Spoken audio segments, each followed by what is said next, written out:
Assam direct recruitment examination, শিক্ষকৰ নিযুক্তি আৰু বৰ্তমান অসমৰ প্ৰত্যেকখন জিলাতে চলি থকা আৰক্ষীৰ নিযুক্তিৰ প্ৰক্ৰিয়া আদিয়ে আমি দুটা প্ৰতিশ্ৰুতি দিছিলোঁ যে 1 লাখ চৰকাৰী চাকৰি আমি নিয়োগ কৰিম আৰু দ্বিতীয়তে 2 লাখ যুৱক যুৱতীক আমি আত্মসংস্থাপনৰ পথ দেখুৱাম।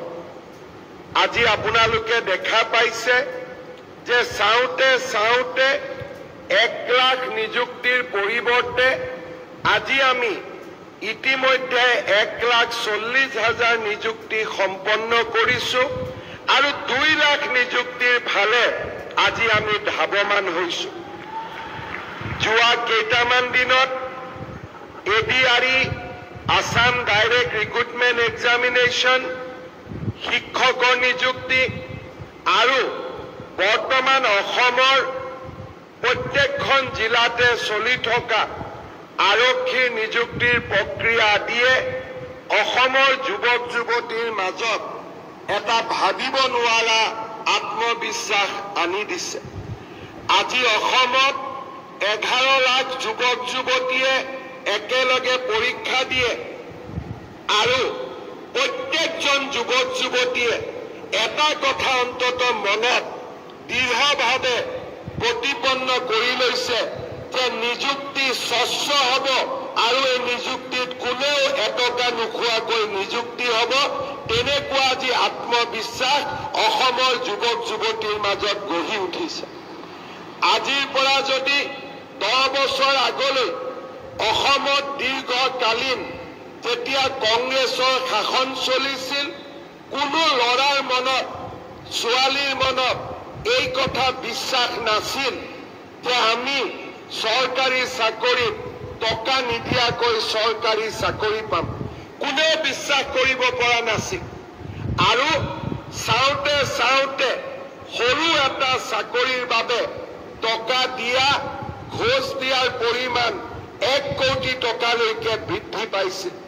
কংগ্ৰেছৰ দিনত APSCত এনেকুৱা ব্যক্তিক অধ্যক্ষ কৰি দিয়া হৈছিল যে যাৰ জীৱনত এটাই মাত্ৰ ব্ৰত আছিল যে নিবনুৱা ল'ৰা ছোৱালীৰ পৰা কেনেকৈ টকা লুণ্ঠন কৰিব পাৰি, কেনেকৈ ধন লুণ্ঠন কৰিব পাৰি। আৰু এনেকুৱা এটা পৰিৱেশ আছিল যে অংগনবাদী কৰ্মী, আশা কৰ্মী নিযুক্তি দিবৰ বাবেও ধনৰ লেনদেন হৈছিল। আজি আমি সেইখন অসম এটা যুগৰ পৰা আন এটা যুগলৈ পৰিৱৰ্তনৰ বাবে কাম কৰিছোঁ। কংগ্ৰেছৰ দিনত থকা পংকিলতাক আঁতৰাই আজি আমি স্বচ্ছতাৰ এটা নতুন দিগন্তলৈ গতি কৰিছোঁ। কোনোবাই সুধিছে যে আমাক প্ৰশ্ন কাকতখন ঘৰত আনিব দিব লাগে, আমি কৈছোঁ ঘৰলৈকে লৈ যাওঁ। কোনোবাই কৈছে যে আমাক OMR চিটখন চাব দিব লাগে, আমি কৈছোঁ সেইখনো লৈ যাওঁ। ক'তো কোনোবাই কৈছে যে প্ৰশ্নৰ উত্তৰ কেইটা আপোনালোকে এনচাৰ কিটো ঠিক কৰি বনাইছে নে নাই তাকো আমি চাব খুজিছোঁ, আমি কৈছোঁ সেইটোও চাই লওক। স্বচ্ছতাৰ এটা নতুন দিগন্তলৈ আমি গতি কৰিছোঁ। আজি অসমৰ যুৱক যুৱতীৰ মাজত এটা ভাবিব নোৱাৰা আত্মবিশ্বাস আহি পৰিছে। ঋণাত্মক পৰিৱেশবিলাক সলনি হৈছে আৰু লাহে লাহে এটা আন্দোলন বিবৰ্জিত পৰিৱেশত আমাৰ ৰাজ্যখনলৈ স্থায়ী শান্তি আৰু বিকাশৰ ধাৰা উভতি আহিছে। মই 3 বছৰ আগতে এই খেলপথাৰত যেতিয়া স্বাধীনতা দিৱসৰ পতাকা উত্তোলন কৰিছিলোঁ, তেতিয়া মই ৰাইজক এটাই আহ্বান জনাইছিলোঁ যে আমাক এটা আন্দোলন বিবৰ্জিত পৰিৱেশ দিয়ক, আমি অসমত এক নতুন দিগন্তলৈ লৈ যাম। আজি আপোনালোকে দেখিছে ৰাজহুৱা খণ্ডত নিযুক্তি হওক, অসমত উদ্যোগীকৰণৰ বাতাবৰণ হওক বা আত্মনিৰ্ভৰ অসমৰ ফালে এক নতুন যাত্ৰা, সোণসেৰীয়া যাত্ৰা আমি আটাইবিলাকতে আজি সফল হ'ব পাৰিছোঁ। মই নিজেও গম পোৱা নাছিলোঁ যে আমি কিমান কিমান সফল হৈছো।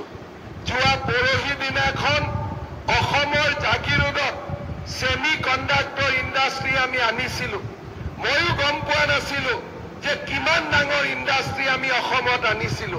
কিন্তু যোৱা পৰহি যেতিয়া কৰ্ণাটকৰ মন্ত্ৰী এজনে কান্দিব আৰম্ভ কৰিলে যে কৰ্ণাটকৰ পৰিৱৰ্তে অসমত কিয় এই উদ্যোগ গ'ল, তেতিয়া মই বুজি পালো যে অসমে আজি এক নতুন দিগন্তলৈ গতি কৰিছে আৰু কৰ্ণাটকৰ দৰে ৰাজ্যয়ো আজি অসমৰ সফলতাত ঈৰ্ষান্বিত হ'ব।